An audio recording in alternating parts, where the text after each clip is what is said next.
coming today. In our gallery, we have this great presentation from the Historical Society, so if you get a chance to check it out, it's going to be up for the entire month, so you'll be able to see that. We have CTSB is kind enough to film for us today, so they will be showing it on the education channel, public channel. So we have a little postcard here that has the information if you want to find out where you can see it online or on the TV. We also have little calendars with dates for August coming up, and I just want to tell you a few things that are coming. We have our Berkshire photographer Thad Kubis is coming next week for a talk about his most recent book. There is a watercolor class with Deb Cranwell. It's a very small, limited class, so if you're interested in that, please sign up right away. If you have any younger readers in the house, we have our end of year summer party for summer reading, and there is going to be music and ice cream, so that will be on Friday, August 16th. Our Lee Fire Department has been kind enough to offer to bring over a fire truck for us to investigate. That's for all ages, so don't worry. Our fire chief is going to read a story to everybody and then basically let us discover the truck. So that will be on Tuesday, August 20th. We have also chair yoga is back, so if you're interested in chair yoga, that's also a limited class. That one's going to be Friday, August 23rd. So I'll leave a few of these out. If you have any questions, I'll be at the front. And again, these are for CTSB if you want to check it out where it is filmed. Today we are lucky enough to have our local resident Tim Puntin here to discuss things you may not have known about Goose Pond. So we're very happy to have him here to talk about his book, and I will let you take it away. Thank you, and I'm welcome to have you straighten me out on any of the facts that I'm not up to speed on. Just quickly, I started out with this book. I grew up on Goose Pond. My parents owned a small lot over on the Cooper Creek side, over in the Cove, before I was born. They bought the lot, so I grew up summers there, and eventually teenagers, and spent my whole life there, and I loved it so much, and I decided to build a house over on the west side, over on Lakeside Drive. So over on Goose Pond Road, so I've been there now for 22 years. But I just grew up with a love of Goose Pond and just having done everything. And when we were still on Lakeside Drive, I was walking up from there's a private beach down there for Lakeside Drive, and I was walking up with Dee one day. This is back in the mid '90s. And he said, "You know what?" He said, "You ought to write it. You tell me all these stories. You ought to write a book about this." I said, "Yeah, right. I'm not an author. I don't, I can't do any of that." But it got me thinking about it. So I said, "You know what? Maybe I'll try." So I started jotting stuff down in a spiral binder. I said, "Yeah, I better check with some of these old folks that are around here that developed it." Unfortunately, there was still Frank Consolati, and he developed all of that side of the Cove, we call, right across from the boat ramp. He owned all that property over to Cooper Brook. I interviewed him. He was in his, I think it was early 90s. And I went over with him. I met with him and talked with him. And he said, "Yeah, come on over." So 8 o'clock in the morning, I went over and met with him. He had a coffee royal with grappa and all that stuff. This was his normal breakfast. This is how he started out. But he told me, a lot of it, which is in my book. I mean, I could talk for hours and hours and hours, but I'm trying to consolidate this as much as possible. And then I met with Mr. McBrien, Merritt McBrien, and he developed all the land along Cooper Creek Road. He bought that, I think, back in the 50s maybe, all that property that is now. And fortunately, he had the insight to have larger lots. I'm not positive, but the zoning might have already been intact by then. So, there were certain restrictions, but they're larger lots so that the houses are all spread out. And he told me, quite a bit of the history of how he got it and so on and so forth. So that's how that all got developed. And then I interviewed Henry Smith. Now, he was all the way at the very end of Cooper Creek Road. It was a log cabin there. There was an ice house there, an outhouse. It was strictly a cabin. He lived in Tennessee. They used to come up for the summer. And his heirs, I believe his grandmother and his grandmother's sister were the ones that owned all that property along that side. They owned all the property over where the Trustees of Reservation is now, right adjacent to Leisure Lee. that whole shoreline all the way up to the channel that goes into Upper Goose. And his grandmother owned one side of Upper Goose, and his grandmother's sister or relative owned the other side, which is a side where the AT goes around and does that. So I interviewed him, and you know, it was great stories. His house, and there was one over there that they used to call the Eagle's Nest. That's the one that was just developed over by Bass Rock on that side of the lake over by Channerwood. That was a vertical log home, and that the same contractor built both of those houses at the same time back in the, I think it was the early 1900s. And so he, you know, it was great talking to these folks, and they were all very elderly at the time, so they were going way, way back. And then I interviewed also Virginia Moore. They own the McDarby farm. That was a McDarby farm. That's over right by the boat ramp. There was a big white farmhouse there. And she told me stories from her husband's parents and grandparents. And there's a bunch of photos in there that they took when he was, you know, a child with snow, and the father, Hooker Moore, they used to call him Hooker because he had this livery up there. You could rent a rowboat, wooden rowboat, for $1 a day. They'd go out there and everybody came up, and you know, they could go out fishing or do whatever they wanted to do. And that was like that for a long, long time before finally they decided they didn't want to do it, and then it was sold to George Van Zant. And then George Van Zant proceeded to upgrade the property, you know, fix it all up. He did a lot of tree trimming, redid the main house, and eventually he turned it into the G&G restaurant. It was a restaurant for probably 2 or 3 years. And that kind of fell apart. We don't know why. I actually went to a stag party there for one of our kids who lived on the lake, and one of our friends. But and then for a short period of time, it was like a transient, like a motel or a room or whatever. And the town didn't like that because it didn't meet, you know, was against code. You couldn't do all this. Long and short of it, it ended up he had the whole upstairs that he totally renovated where you could see the lake, and there were 2 apartments downstairs, and that's the way it ended up. Then it was sold, and the owner, the previous owner, from the folks who are there now, tore the house down and all that, and it just sat there for probably 15 years, just vacant. Nothing. There was never any activity. We never saw anybody. It was just there. And now it's been recently sold, and now I understand that the new folks are going to be building a home on the parcel of land that's closest to the lake, you know, in front. So as you go up the boat ramp, it's just on the right. There's a large, I think it's about 1.5 acre or 2 acre parcel. But so that was kind of what that was. And there's, getting back to Goose Pond, there's lots of conflict or differences of opinion on the different maps that I found as far as the total acreage of the 2 ponds.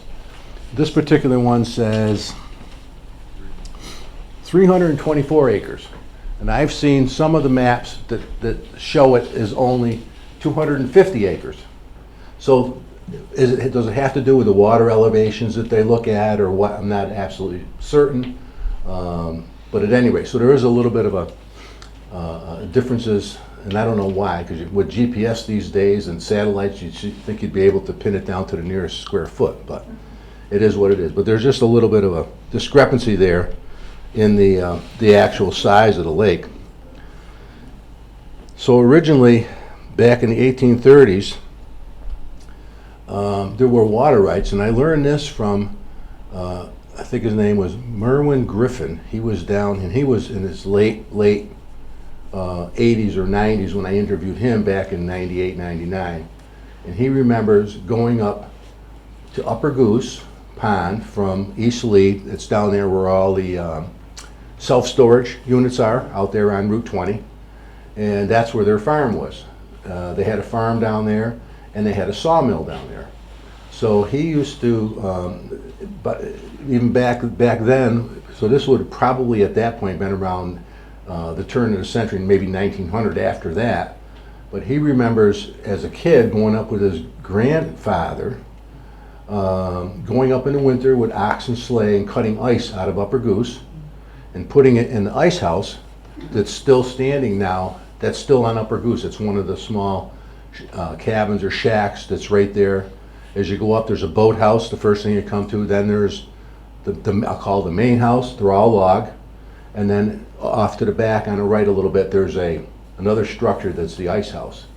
So they used to, excuse me, they used to put all the ice in there in the winter, and then in the summer the folks would come up from New York City, and he'd take them up with oxen and wagons and so forth, and they'd bring up all their trunks and everything and spend a month or two on Upper Goose, and they'd use the ice and all that. So these are some of the stories and the history and just the communications that I got from a lot of these older folks.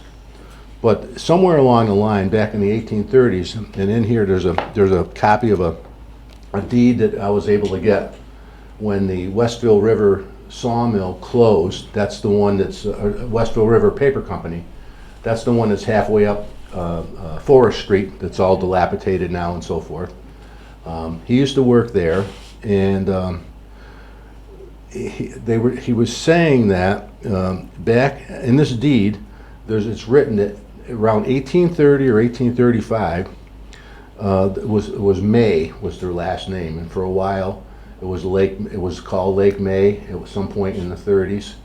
But the family of May, and it went back and forth about every 2 years, and it had to be a financial thing where they sold it to this pocket, and this pocket sold it back to this pocket, one of those kind of.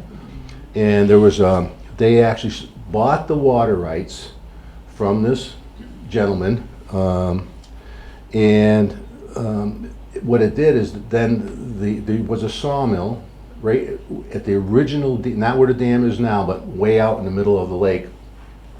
Before the new dam was built, it raised all the water elevation, and he had water rights to run a water wheel and a saw and so forth. And they used to harvest a lot of chestnut, which was all of Leisurely side and all of that before the blight hit.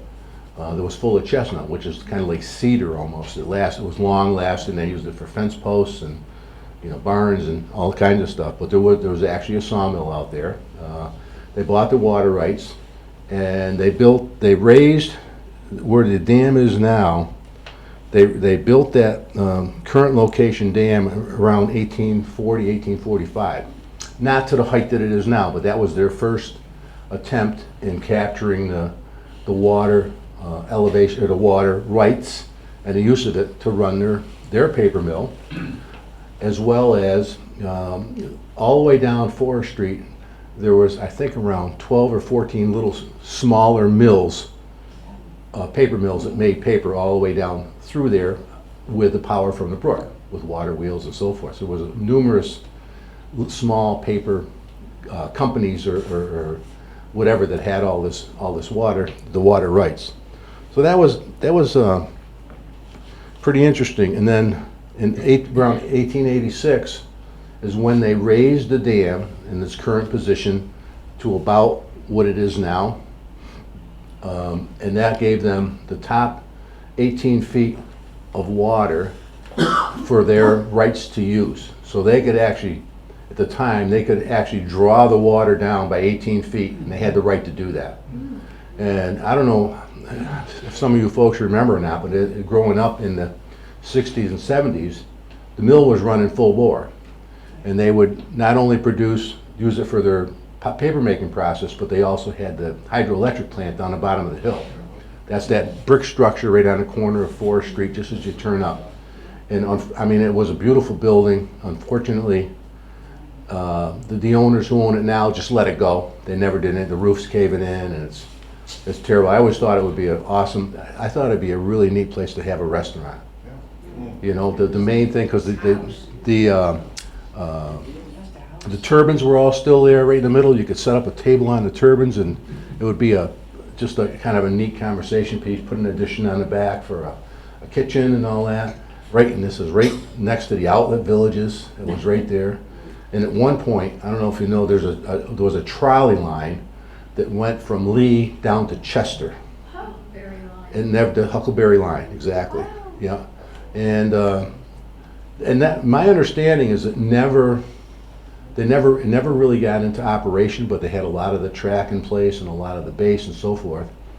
And it was actually Jay McBrien who had the thought, dream, whatever you want to call it, that he was going to put a restaurant there, and he was going to run a little trolley back and forth from the outlet villages to this little spot where he'd have a restaurant. He thought that'd be pretty well. And he was always dreaming about something, you know. So that never happened. But at any rate, so then just quickly moving ahead some. In 1938, there was a big hurricane and flood came through, and they had to rebuild the dam. I don't believe that it breached it, but it was in very much disrepair. So around in 1938, they rebuilt the dam to where it is now, and they decided that it needed to have an overflow, you know, emergency overflow that they put in and so forth. And when they did that, because of the height of the water, when it would go through, I'm jumping ahead. So back during that time when they were using all this water, the water would go down on a weekly basis about a foot a week. Every week the water would go down and down and down. So by the end of the summer, the water would be about where it is now, lower than when we do the mandatory fall drawdown. So the beaches were all full. I mean, the lake was much, much smaller. And that was, you know, it was in this, but they had the water rights to do that. They couldn't, so when we ended up, when they went out of business, we ended up saying, what are we going to do? A bunch of the residents got together, and everyone was just talking. No one was doing anything, and my wife said, you know what? I don't want to hear about it anymore. Either do something or shut up. So basically, I said, okay. So I invited, you know, Leisure Lee folks, Cooper Creek folks, everybody that I thought might be key players in trying to understand what the issues were. I had done a lot of research, talked to lawyers, talked to the Department of Environmental Affairs, Division of Dam Safety, talked to everybody, and we had a 2-hour meeting. I had invited about 10, 15 people. There were 70 people showed up at my house. So we knew we had some interest. And they said, okay, well, we got to hire a lawyer. This is after 2 hours. It's like, yeah, right. Well, you're going to be the head of the Save Goose Pond Association. It's like, I don't want it, you know. Well, we're going to set it. Before you know it, that afternoon I had $8,000 in cash to open up an account. It's like, where's all this coming from? You know, it was amazing. It was, and that started the whole Save Goose Pond Association, what we're going to do.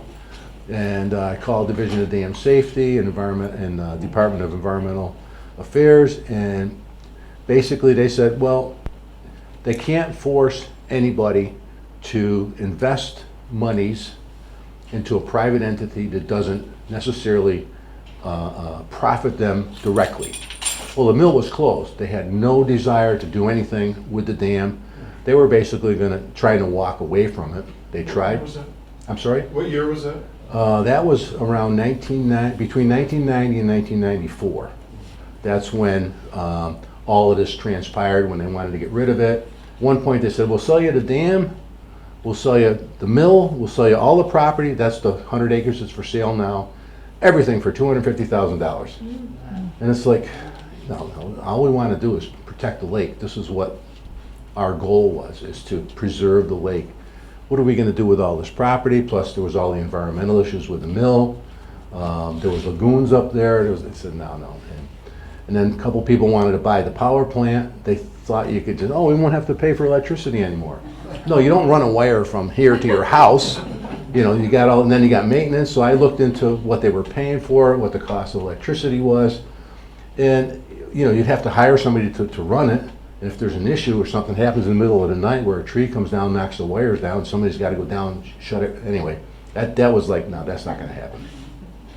Long and short of it, after there were a couple of fly-by-night hydroelectric people that wanted to come in and start the plant up and do all that. And myself and one of the other board, Ken Norwick, went down. We met down to the corporate office in New Haven and met these guys, and basically we shut them down. We said, you know what, you do this here, we're going to be all over like a wet rag. You know, we're going to, You need to make sure that, and the dam was a deficient dam. It didn't meet the Division of Dam Safety Standards, the current ones, even though it had been there since 1938, still didn't meet the criteria, and it's a high hazard dam. And in the book here, it shows the inundation maps. If the dam should break, if something should happen, the water from Goose Pond will actually come all the way up Main Street to here, to the library. It floods all of Lee, it floods all of Tyringham. It recedes by the time it gets down to Stockbridge, but the whole valley, all this area will be flooded right out. So we had to upgrade it, and none of the hydro people that wanted to buy it were willing to sign on a dotted line saying, yes, we'll maintain it. They just, no, we're not going to do it. They were just in there to do whatever, get whatever profit they could out of it and then walk away from it. So long and short of it, we shut them down, and finally Simpkins came back and said, we'll sell it to you for $1. So the district, by then, we formed the district, and there's another long story, but by then the district was formed and we were a municipality, so we had the authority to take that dam, accept that dam. We paid $1 for it, and then the district paid to have the dam reinforced and rebuilt according to current dam safety, which is what it is now. So we lowered the emergency spillway. So in the event that you have a Katrina, and this happened, and this is another short little piece of it, but that type of thing, if the lake were full to about where it is now, and you had a big storm, there was a potential that the emergency spillway that was there wouldn't take the total flow of what would happen, and it could potentially overtop the dam. If that starts, once you start an erosion, you see even driving down dirt roads, once you get a little trench and it rains, before it gets bigger and bigger and bigger, that's what would happen. It would just go down. So we lowered that. We had to extend the pipe on the downstream, flatten out the downstream slope. Had to put all new riprap stone along the lakeside uphill. Had to put a new outlet structure underwater. Myself and the district manager at the time, we did that, scuba diving. Went down to this huge concrete pipe, went down, figured out how to attach it, took out the old one that was there, dumped a whole bunch of rock in there from a dock. We were in 18 feet of water. Put a whole bunch of rocks off a dock, we floated it out there and dumped them off, then scuba dived down and spread them all out, put the pipe in place, jacked it in place, put a new grill on it. So we did all that. We were in the water about 6 hours total. We did it in a day. But so that's kind of the history of the dam and the lake, and kind of how it is what it is today. And the district, best thing that ever happened. That we could do that we have control. We don't have any authority to regulate the activities on the lake because that's a state lake. Anything over 35 acres is considered a great pond, and the state regulates all of that, what happens, boating, fishing, all the activities. People that go up there and they want to have like the bass tournaments and so forth, they have to file permits with the state. We get copied on it in case there's environmental police required, depending on what it is. But we're copied, but we don't have any authority. Somebody's out there fooling around, making a lot of noise, acting reckless driving, whatever. The only thing and we stress this to the residents on the lake, try and get the boat number, get a description, try and figure out what it is and call the environmental police or the local police, and then they can follow it up from there. But that's kind of, but we do all the weed monitoring, we do the weed control, we did a treatment last fall. This summer seems great. Everyone's got sometimes an opinion. How come the weeds are so high? How come there's, I go swimming out there and they're hitting my feet. Okay, but they're the native species. Without the weeds, that's what's keeping the lake clean and pure. It's like, it's a natural thing. That's what feeds the fish. That's what does everything. And that is what the whole issue is with the native weeds. We have been able to pretty much control the milfoil, which is the Eurasian milfoil that's invasive. Last year it was getting kind of out of hand. That's why we did a spot treatment. You know, and the district pays for all of this through our taxes. You know, and it's. I think it's very, very reasonable, and I think most of the folks on the lake would agree to that. As far as, you know, it's an $80,000 a year budget. We have the liability on the dam. We do all the maintenance on the dam, the mowing, doing all that. We do all the monitoring. We do all of the permitting as far as the Division of Dam Safety inspections. Every year that has to be inspected. So an independent engineer goes up and looks at it and makes sure and does a report. Says it's Division of Dam Safety. Not only for that, but also for insurance purposes. The insurance company wants to know that they're insuring us that the dam is safe, that nothing's going to happen. You know, unless the earthquake cracks it in half. I mean, that's the kind of thing that you don't have any control over. But normal conditions, you know, everything is safe. So we do all that, and you know, I always say it's a minimal. Country club fee compared to if you go to a country club and pay thousands of dollars to join annually, you know, and it's like nothing compared to that. And look what you got. You got the best country club in the state, I want to say, at least in Tyrion. But that's a little bit about that. Times if I got time. They got, you know, of course, back in the early 70s and 80s, the Appalachian National Park Service realigned all of the Appalachian Trail from Georgia all the way to Maine. And at one point, the trail used to come from over Beartown State Forest, and then it would come up George Cannon Road. So it was right up the road, up Goose Pond Road, and then in there, halfway down Cooper Creek, it would cut back up and go up through the woods, and eventually go over the hill to up and around Upper Goose. And I think it's shown on here. Yeah. So it used to come up George Cannon Road, and it would cut back in like this, and then eventually come around, goes around Upper Goose here, and then goes down over the Turnpike. So what they wanted to do was realign the Appalachian Trail so it was mostly in wooded land as much as they could.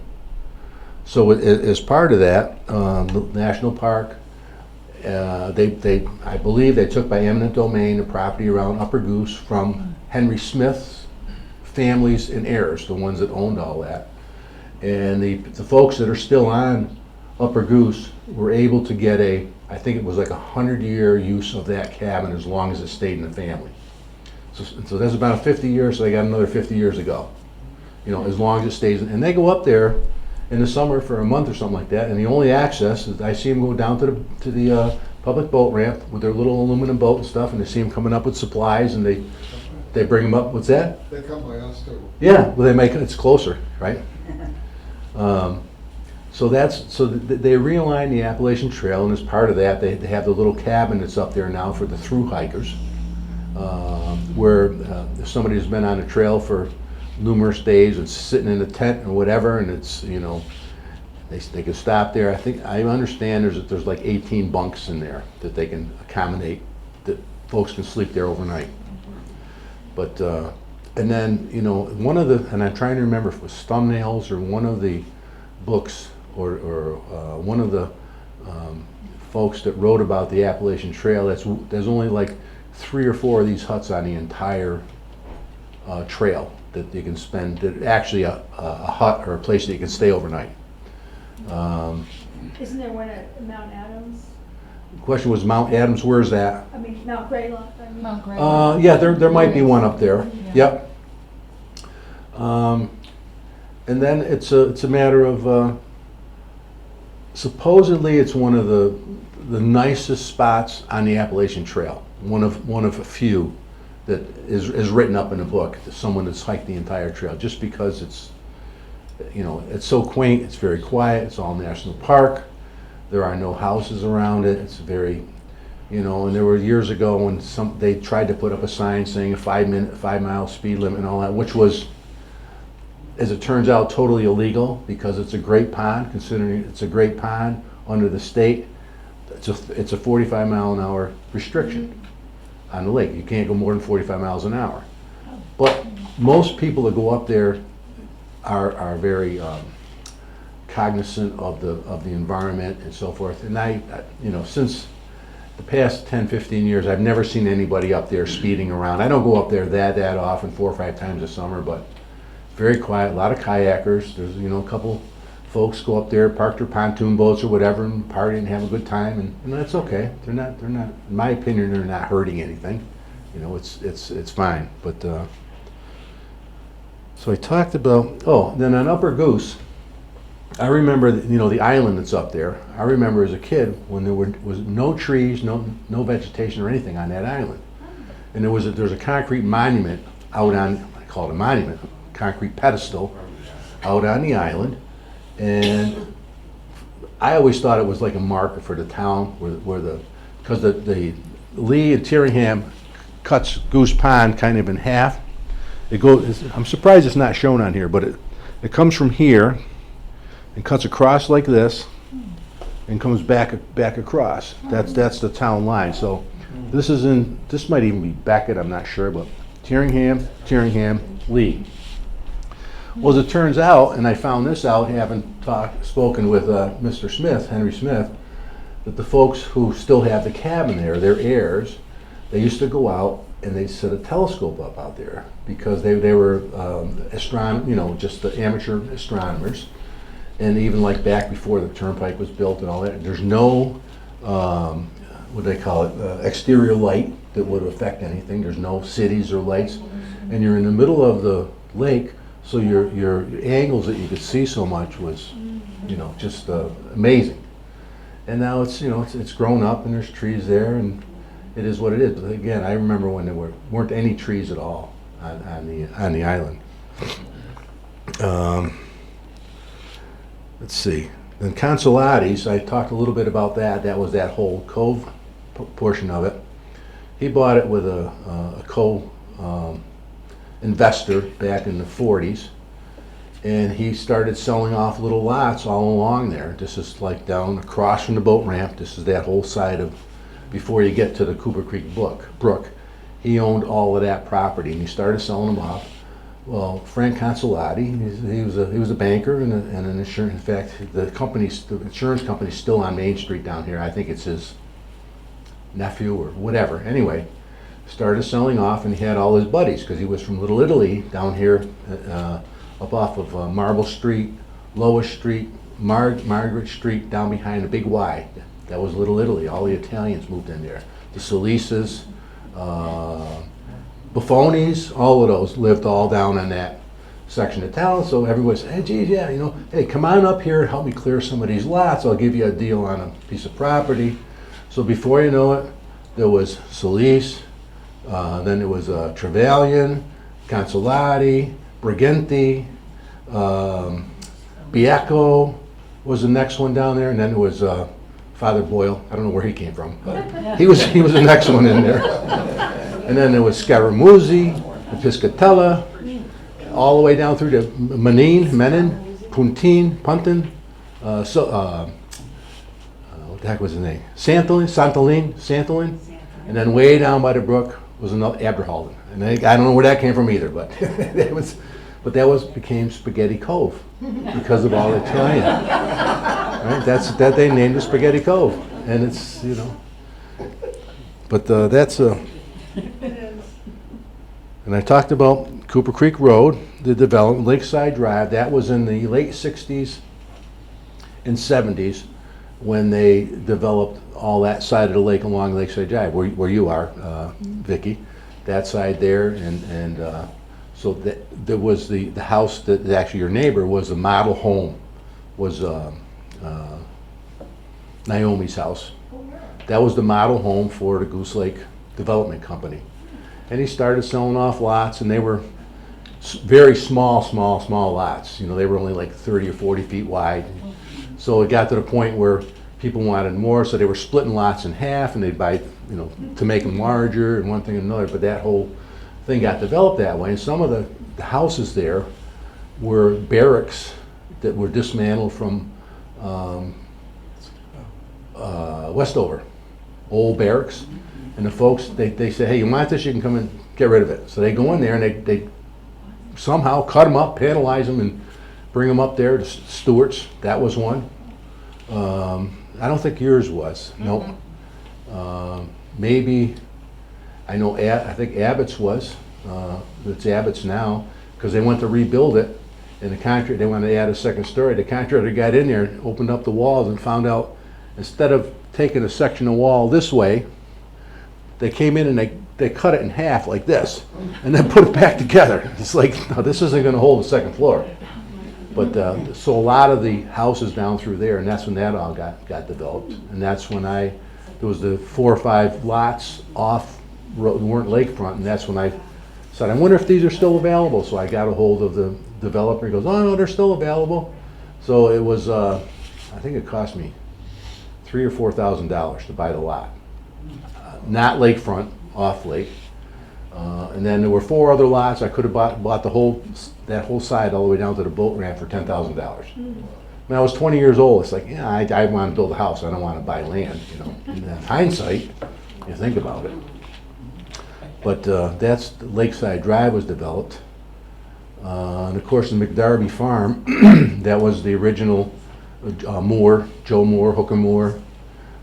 That's the next one, you know, right at the boat ramp. That there, he had the livery. He had, for a little short period of time, he had, all his buddies used to come up and he said, hey, I got a big front yard. Come up here, put your tent up, bring your little camper and all that. So it's turned like into a little campground. Everyone was getting concerned, not necessarily. What's going to happen? Next thing you know, in 2 years, we're going to have 25 campers up here and one thing and another. Somehow the Board of Health found out about it. He had no facility. He had an outhouse, right? No facilities, no water, other than you can run up to the house. But everyone was camping. They didn't really. When you're camping, what does it matter? If you're up on the Appalachian Trail, you don't have any of that stuff. Well, the town didn't really like it, and they got involved. And finally, they said, "No, you can't do this anymore." And he said, because you don't have any facilities. And they said, no. He said, I got porta potties over here. He said, I'm all set now. And they said, well, no, wait a minute. He says, what's this little shack over here that has a half moon on the door on the front when you go in? And you open it up and there's a hole in it. What the heck's that? He goes, that's not an outhouse, that's an orehouse. He says this down in the meeting. It's like, oh my God. And everybody laughed and they said, okay, no, you can't do it. Get out of here. But that's, let's see. Yep. I'm sorry, what? What about the Parker cabin? Can you tell us about that? I'm sorry, the what? The Gladys Parker's cabin? How old yeah, is that? Gladys Parker's cabin. That was one of the ones that was built, I want to say in the early 60s probably. Oh, really? One of the first ones, yes. And of course, Gladys and Frank have passed, but now Judith is still, she has it. She has no desire to do anything with it. In fact, I watch it for her. I went over, just turned the water on. She's supposed to, going to be driving up this weekend, she said. So, but you never I know. thought it was a lot older than that. No. It was part of that development. Now, down on the point next to the beach, that's in here too. That was the original. It was Dietrich that owned it, and before that it was Caverly's. And that's in here. There's a section about the Goose Pond story that was written in 1958, I think it was. 1958 or 52, and she was 80 years old. And she put together just this section of a book, and it was just an 8.5 by 11, typed out with an old typewriter and pictures and everything. And I remember as a kid going over there, and we used to, because the folks that owned it had grandkids that came up from Florida. So we used to go, and they had a shuffleboard court on it. We used to go over and play shuffleboard and do all that. And I remember seeing this booklet, typed booklet on their coffee table. Even growing up, that's how long it's been there. And so the place got sold a couple of times, and finally the Cohen, Lorraine Cohen, I knew who she was and so forth, and I used to mow her lawn. And I said, geez, can I get a copy of that? It was still in there in the original cabin. She goes, oh yeah, no problem, here, make a copy of it, it's yours. So I was able to do that, scan it. And this is back when I first started doing all this research, when I started thinking about what are my resources, what can I do to find, all this stuff, who's got information about everything.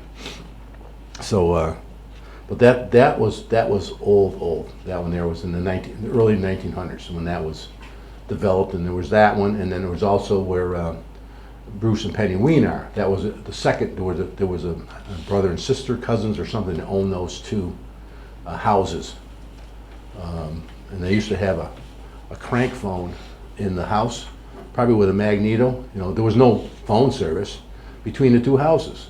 So if they wanted to talk to them, they do this thing, ring, ring, ring, and they'd pick it up, and they could talk back and forth on this line. And it was Mr. Wertzler was down there one time. This is one of the owners.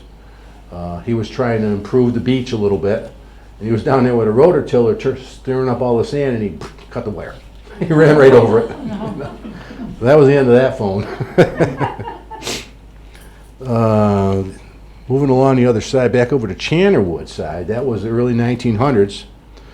My understanding was it was built where United Nations children could come and spend weeks during the summer, and that was, I guess, very short-lived as well.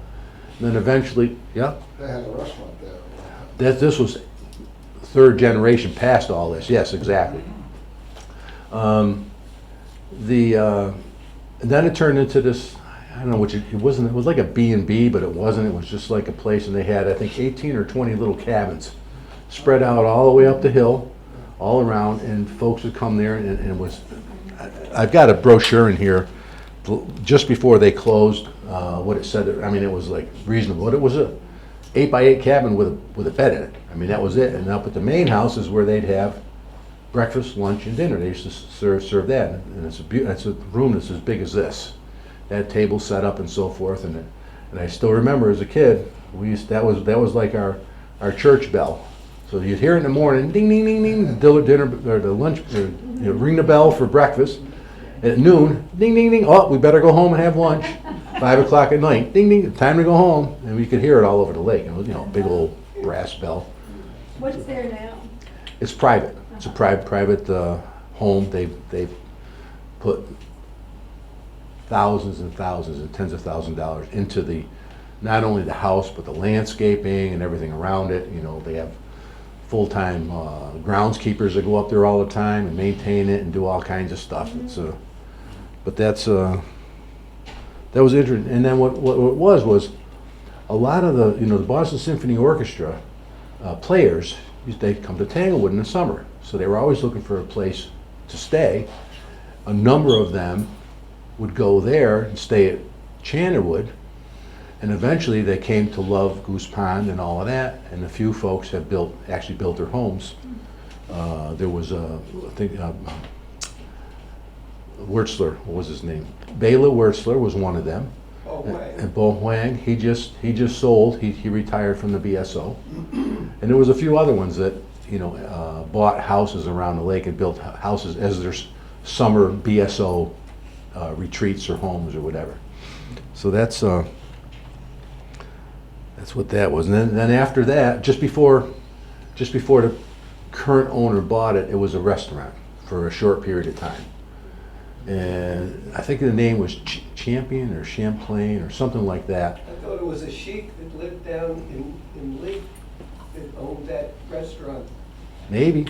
Yeah. That I didn't see. There you go. I found something else new. I better rewrite this book. But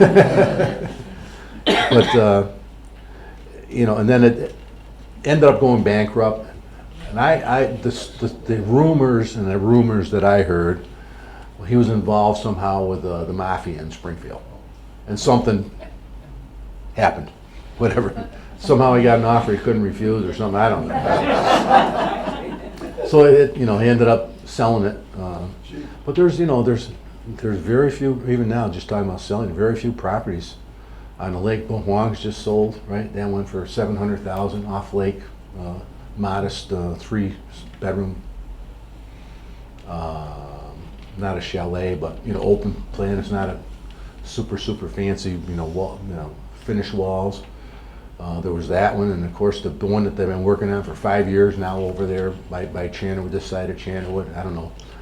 They got to spend millions and millions into that. They're still working on it. In fact, I saw an excavator parked down on the road tonight coming down here.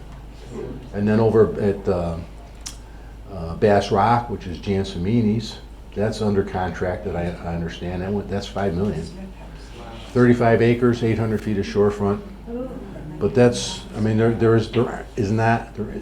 isn't any more property that I'm aware of, open property that's for sale right now. If they can find anything, they're buying cabins and they're leaving them as cabins, or like most of the Chandlerwood side, I believe.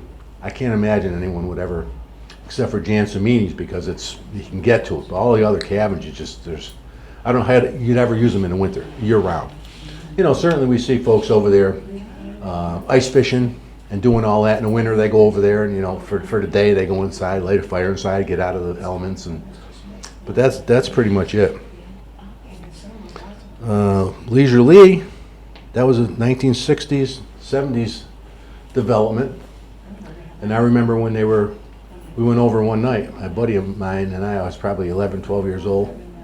No vests on, it didn't matter. You went out in a boat. Back then it was like no seat belts, none of that stuff. We went over there and we were sitting down on the shore where the little marina is there that you've got.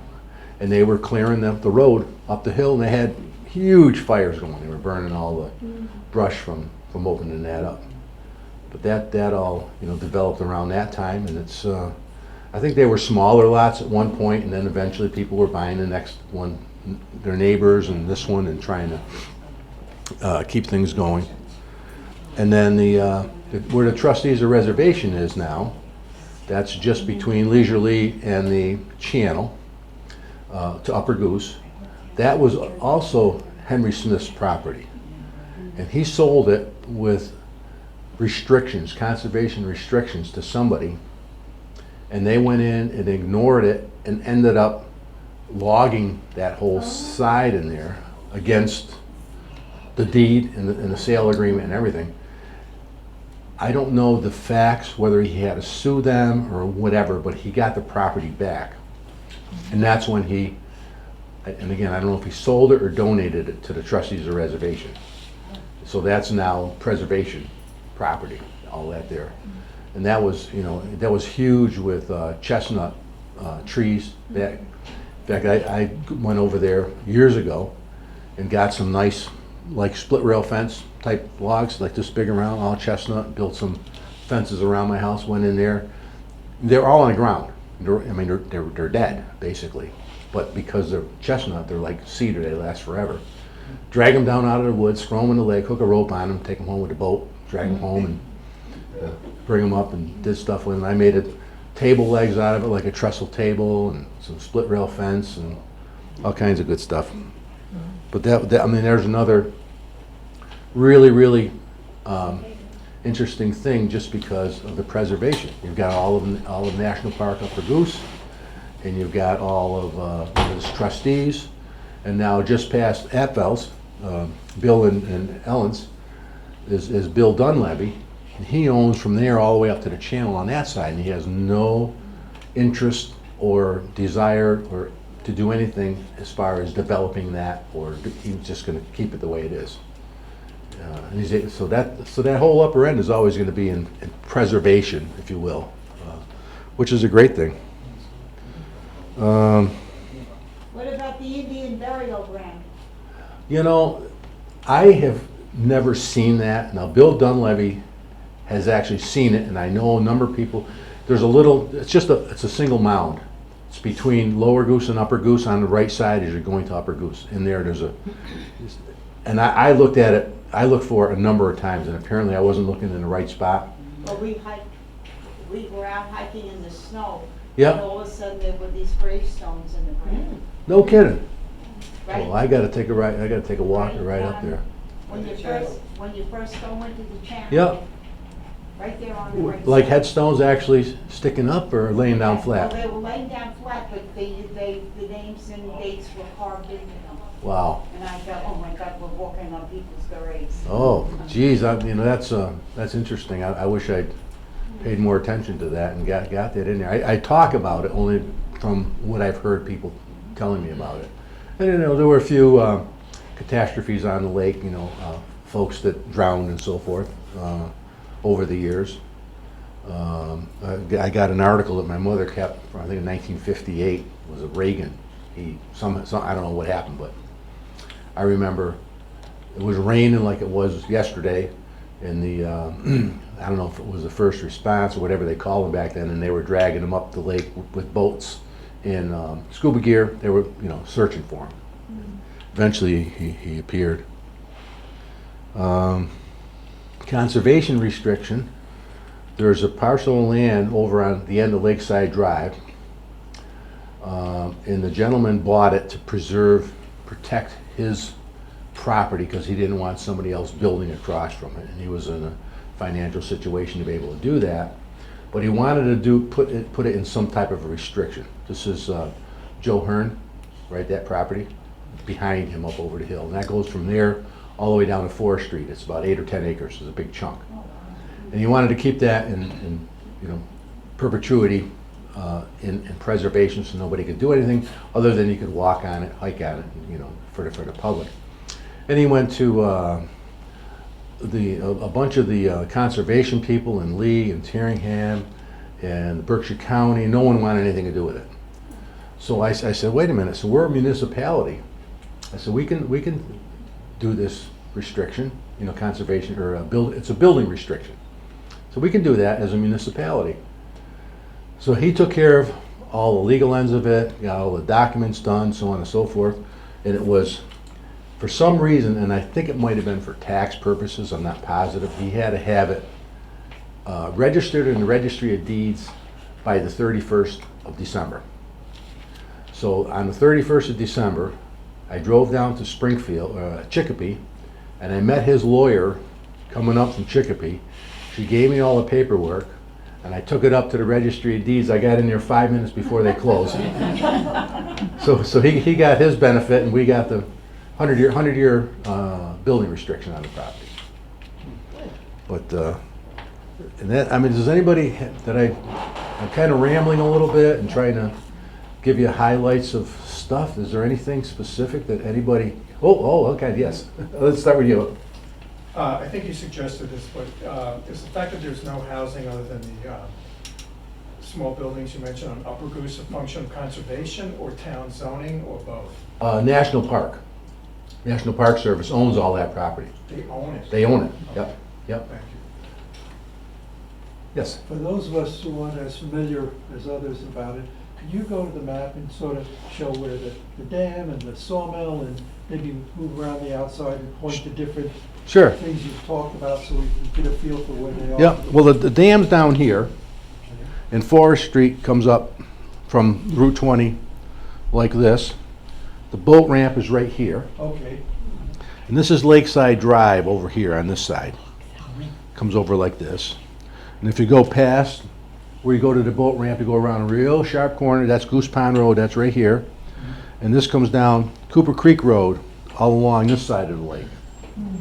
And the Cooper Creek Beach is right here. Leisure Lee, you come up from this side. Here's Wood Duck Road, and your beach, the Leisure Lee Beach, is right here. And the Lakeside Association Beach is right here in this cove, right over here. And of course, this Goose Pond Road, if you continue on, comes all the way out of Shaw Pond. It's 5 miles out. Where is that? Where does that near Shaw? Shaw Pond is you pass it on the turnpike, and it actually comes out on Route 8 in Beckett. So Oh, this is on the way to Jacobs Hill. Yes, yep. Past Elisa's probably 3 miles, another 3 miles. Yep. But that comes out here. So then, this is all trustees of reservation right here. And this is all national park all the way around. The Appalachian Trail, say, crosses Goose Pond Road here, comes up over the top of the hill, goes around the north end of Upper Goose, and then eventually goes down over the turnpike. Doesn't it cross 20 somewhere too? Yeah, it's right by Greenwater Pond. Yeah, there's a little parking area there and so forth. And you want to know about Upper Goose? That's up here. Upper Goose was a private pond. I guess it's only probably 10 feet deep, very shallow. It was built back in the 70s by a few people got together. They bought the land. They built a small dam to have their own pond. The latest that I heard is one of the owners bought the whole thing, all the property around it. There's no more houses except for his. He owns the pond. He owns all that stuff, and he's upgraded. Yeah, Joyce's Fox is doing a lot of work up there, and that's how I. Again, this is secondhand, but I'll take her word for it. But that's Were the two lakes ever one lake? not that I'm aware of. No, because when the fall drawdown comes, we do that according to the our notice of intent. The district has the approvals from the state and the local conservation commission to do the water drawdowns in the fall and to bring it up to a certain elevation in the summer. We've got to follow those, and it can be drawn down between X date and X date, very tight. I think it's right after Columbus Day, and it's got to be down to its winter level by December 15th or something like that. It has to do also with safety for people ice fishing, and they don't want the water fluctuating, and but it's all Mother Nature has. You got to depend on that in order to be able to do that. But when the water goes down to the fall, the channel between Upper and Lower Goose is actually a brook. Water goes down that far, so it just flows as a little brook down through there. So as far as I know, there was never connected. Oh, yeah. Just in my study of Eastleigh, because I'm sort of the Eastleigh historian, I had read somewhere that it used to be called Spectacle Pond because it looks like two pairs of eyeglasses. Now this would have been way back. I never heard any of that. I'll have to It would say the only thing I know is for a short period of time they called it Lake May.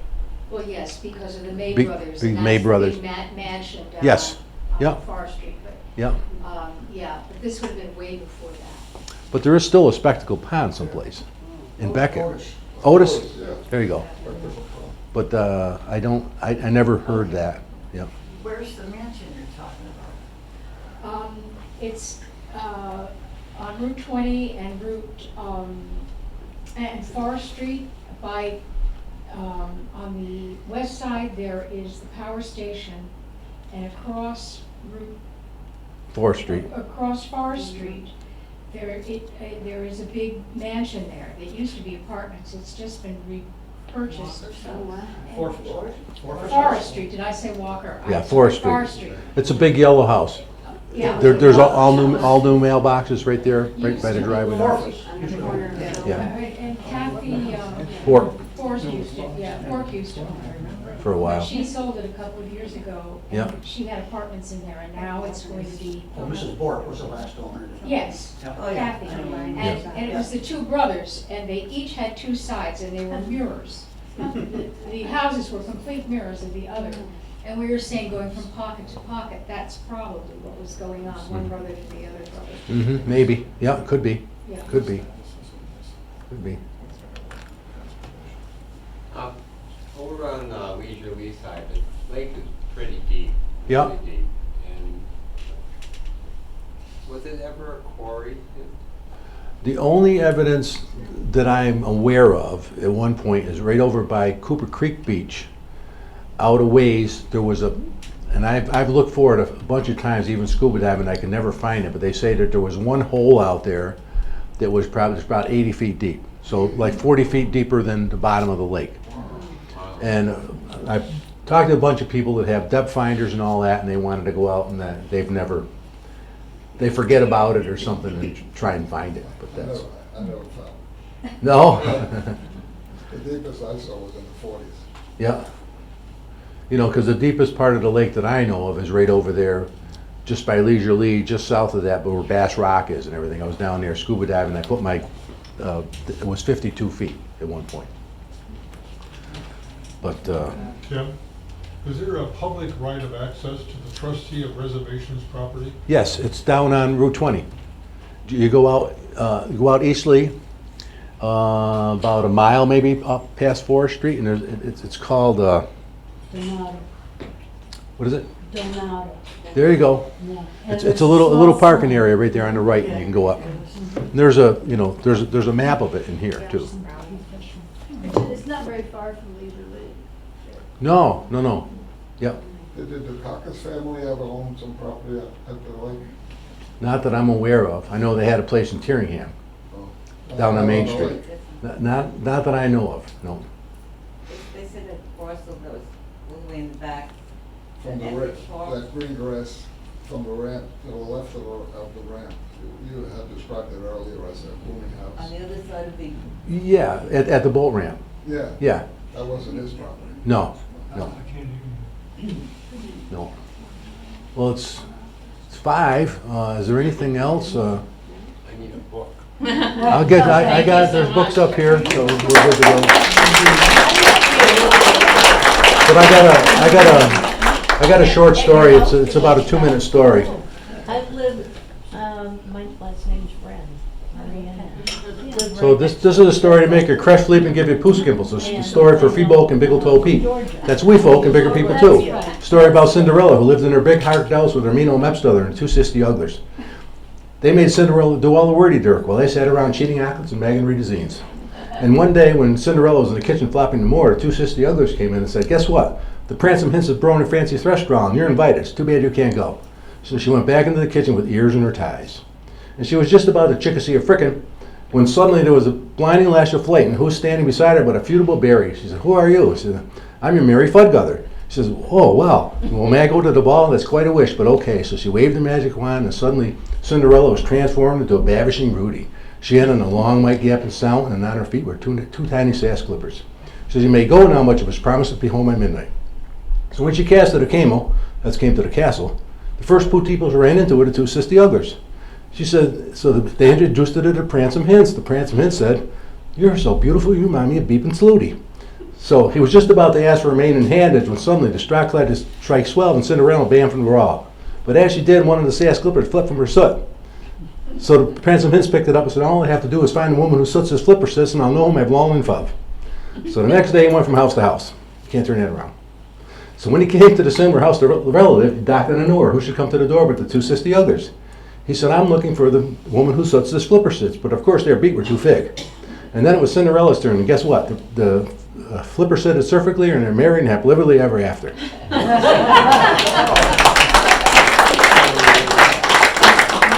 Thank you.